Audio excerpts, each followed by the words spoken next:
নমস্কার, আশা করি আপনারা প্রত্যেকে ভালো আছেন দর্শক বন্ধু। আমি সুশান্ত শাস্ত্রী। আজকে বশীকরণের দুটি কবজ আপনাদের সামনে উপস্থাপন করবার চেষ্টা করব।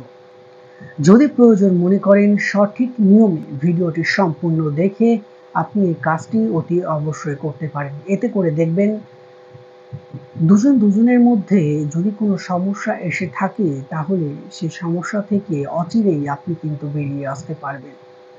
কারা কারা এটি প্রয়োগ করবেন এবং বিশেষ কি নিয়ম আছে এই কবচটির মধ্যে সম্পূর্ণ তথ্য আপনাদের সামনে উপস্থাপন করবার চেষ্টা করব। দেখুন দর্শক বন্ধু, বশীকরণ নিয়ে প্রত্যেকের মনেই একটা কিন্তু ভ্রান্ত ধারণা থাকে এবং আমার বশীকরণের যে সমস্ত কবচ থেকে শুরু করে মন্ত্র দেওয়া আছে সমস্ত কিছু কিন্তু একটা সময় আপনার রিলেশন ছিল, কিন্তু এই পরিস্থিতিতে এই মুহূর্তে এসে আপনাদের সম্পর্কটা একটা বিচ্ছেদে পরিণত হয়েছে। আজকের এই দুটি কবচ কিন্তু রামবাণের মতো কাজ করবে, অতীব সহজ। দেখুন, স্বামী স্ত্রী দুজনের মধ্যে আপনি যদি মনে করেন যে আপনাদের স্বামী স্ত্রী দুজনের মধ্যে প্রতিটা মুহূর্তেই একটা সংঘাত প্রতিঘাত প্রতিনিয়ত লেগে আছে, তাহলে অতি অবশ্যই এটি প্রয়োগ করে দেখতে পারেন।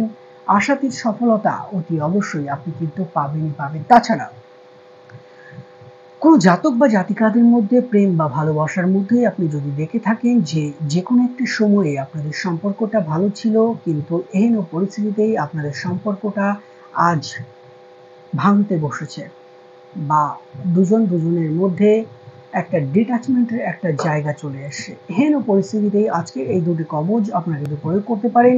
সরাসরি আমরা ভিডিওতে চলে যাব দর্শক বন্ধু। আমার স্ক্রিনের উপর যে কবচটি আপনারা দেখতে পাচ্ছেন দর্শক বন্ধু, এটা কিন্তু বিশেষ গুরুত্বপূর্ণ ভূমিকা পালন করবে। আপনার প্রেম ভালোবাসা থেকে শুরু করে বশীকরণের যে কোনো মাধ্যমে আপনি আপনার বশকে বশীভূত করবেন, যে আপনার টোটালি কোনো কথা শুনে না করতে পারেন, আপনার প্রিয় মানুষকে করতে পারেন, যাকে দিয়ে একটা কাজ আপনি করাবেন ভাবছেন তাকে দিয়েও এই কবচটার মাধ্যমে আপনি কিন্তু অনেকটাই নিজের কাজ হাসিল করতে পারবেন। এক কথায় বলতে গেলে আপনি যেটা বলবেন যদি সেই কথাটা পজিটিভ হয়, তার যদি রাখার হয়, অতি অবশ্যই এই কবচটি ধারণ করলে দেখবেন আপনার প্রতি আপনার সামনে দাঁড়িয়ে থাকা মানুষটি অতি অবশ্যই সহানুভূতিশীল হবে। চলে আসুন। তার আগে একটা কথা বলবো, আপনি যদি মনে করবেন যে আপনার প্রেমিক বা প্রেমিকার সামনে গিয়ে দাঁড়াবেন, তার ভাবমূর্তি কেমন আপনি বুঝতে পারছেন না, তার সামনে যেতে আপনি ভয় পাচ্ছেন কারণ আপনাদের মধ্যে একটা বিচ্ছেদের জায়গা চলে এসছে, তাহলে আমি বলবো মাত্র একটা মাস আজকে এই কবচটি আপনি ধারণ করে দেখুন, অতি অবশ্যই আপনি খুব দারুণ সফলতা পাবেন। তাহলে চলে আসুন। দেখুন, এই কবচটি তৈরি করতে আপনাকে কিন্তু একটু কষ্ট করতেই হবে। সেটা আপনাকে আনতে হচ্ছে আকন্দ গাছ। মহাদেবের মাথায় আমরা যে আকন্দের মালাটা দিই আপনারা অনেকেই জানেন, আকন্দ গাছের আঠা লাগছে। আপনারা যদি সংগ্রহ করে এই কবচটি করতে পারেন, এটি বৃথা যাবে না। এইটুখানি বিশ্বাস ভক্তি ভালোবাসা রেখে আপনি কাজটি করবেন, অত্যন্ত পরীক্ষিত। তাহলে আকন্দ গাছের আঠা লাগছে, একটা ভোজ পাতা লাগছে। তাহলে আপনারা যে যন্ত্রটি দেখলেন, যে কবচটি দেখলেন দর্শক বন্ধু, এই কবচটি কোনো দর্শকর্মা ভান্ডার থেকে একটা ভোজ পাতা কিনে আনবেন। ভোজ পাতা কিনে এনে এই আঠা দিয়ে এবং বেলগাছের ডাল দিয়ে রাত 12টার পর আপনি টোটাল দুটো কবচ তৈরি করবেন। দুটো কবচ তৈরি করবেন। আপনার মুখটি থাকবে উত্তর দিকে মুখ করে দুটি কবচ আপনি তৈরি করবেন ডালিম গাছের ডাল দিয়ে।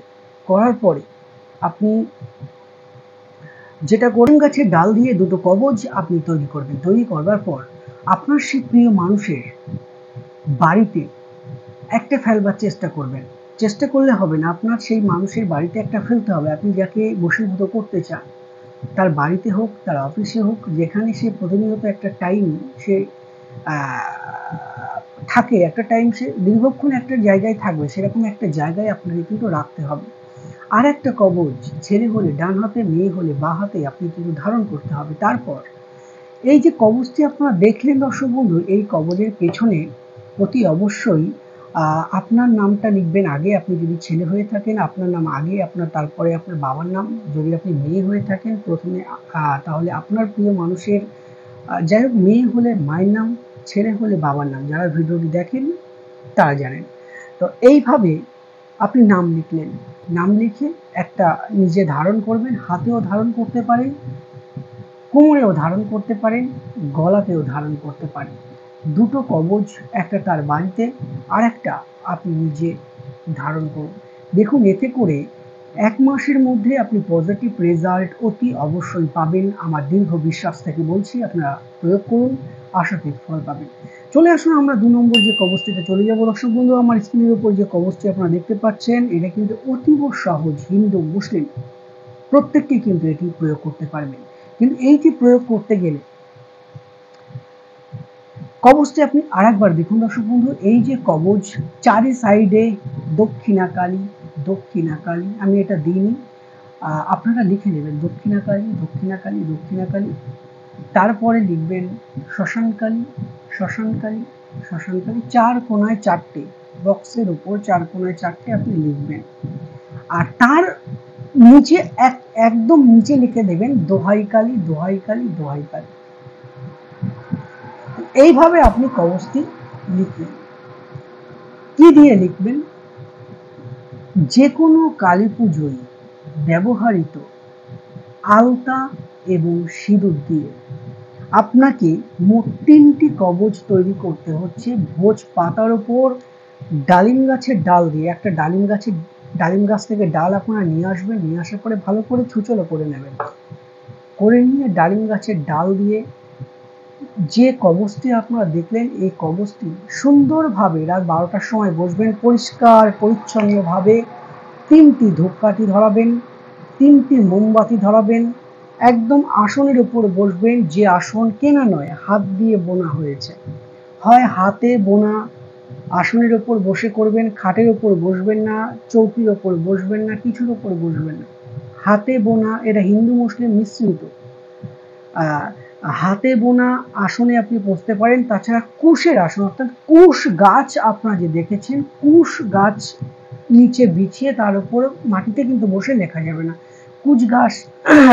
কুশ গাছ বিছিয়ে তার উপর বসে উত্তর দিকে মুখ করে এই কবচটি আপনি অঙ্কন করবেন। ভোজ পাতার উপর 3টে অঙ্কন করে আপনাকে যেটা করতে হবে, দুজনের বাড়িতে দুটো পুঁততে হবে। আপনার বাড়িতে একটা, আর যাকে আপনি বশীভূত করতে চান তার বাড়িতে একটা। দুজনের বাড়িতে তবে দুটো, আর একটি কবচ আপনি হাতে বা কোমরে ধারণ করবেন। দেখবেন এই দুটি কবচ পাওয়ারফুল বলবো না, মোস্ট পাওয়ারফুল, এবং এর থেকে সহজ এবং কার্যকারী কবচ রসবন্ধু হয় না। এই সমস্ত করবেন, করার পরে একটা ছোট্ট টিপস আমি আপনাকে বলে দিচ্ছি। সমস্ত কবচগুলো, আগে যে কবচটা দেখলেন এই কবচটাও দেখলেন, কাঁচা দুধ, তার মধ্যে একটু গঙ্গার জল দেবেন, 3টে দূর্বা দেবেন। ভালো করে শুনবেন, কাঁচা দুধ, একটু গঙ্গার জল, 3টি দূর্বা এবং 7টি আকন্দ ফুল একটা পাথরের বাটির মধ্যে রেখে প্রায় আধা ঘন্টা ভিজিয়ে রাখবেন। এই দুটো কবচই ভিজিয়ে রাখবেন। ভিজিয়ে রাখার পরে ঈশান কোণে দাঁড়িয়ে, অর্থাৎ কি, ঈশান কোণটি হচ্ছে আপনার উত্তর পূর্ব, ঈশান কোণে দাঁড়িয়ে নিজের ইষ্ট দেবতার উপর ভরসা রেখে যে কোনো জিনিসের সংকল্প আগে মুখে বলবেন দাঁড়িয়ে, যে অমুক মানুষকে আমার আয়ত্তে আনবার জন্য এই কবচটি আমি ধারণ করছি। আমি আবারও বলি, যাদেরকে আপনি চিনবেন, জানবেন, একটা সময় সম্পর্ক ছিল, তাদেরকেই কিন্তু এটি করতে পারবেন। নতুন করে প্রেমে জড়াতে চান, হবে না। নতুন কাউকে করতে চান, সেগুলো কবচ আলাদা। ঠিক একই নিয়মে কাজ করুন, অতি অবশ্যই দেখবেন আপনার কাজে 99% সফলতা আসবেই আসবে। আপনার করুন, বিশ্বাস, ভক্তি, ভালোবাসা রেখে দারুণ কাজ পাবেন। তো প্রত্যেকে ভালো থাকুন, সুখে থাকুন, শান্তি থাকুন। প্রত্যেকে জানেন আমাদের নাম্বারটি চেঞ্জ হয়েছে, আগের নাম্বারটি অফ হয়ে গেছে, আমাদের নাম্বারটি অসাধু লোকের হাতে চলে গেছিল। যাই হোক, সে বিষয়ে আমি যাচ্ছি না। তো নতুন যে নাম্বারটি উপরে দিয়েছেন, এই নাম্বারে আপনারা কিন্তু ফোন করে হোয়াটসঅ্যাপের মাধ্যমে আপনারা কিন্তু যোগাযোগ করতে পারেন। প্রত্যেকে ভালো থাকুন, সুখে থাকুন এবং শান্তি থাকুন এই প্রার্থনা করি। নমস্কার।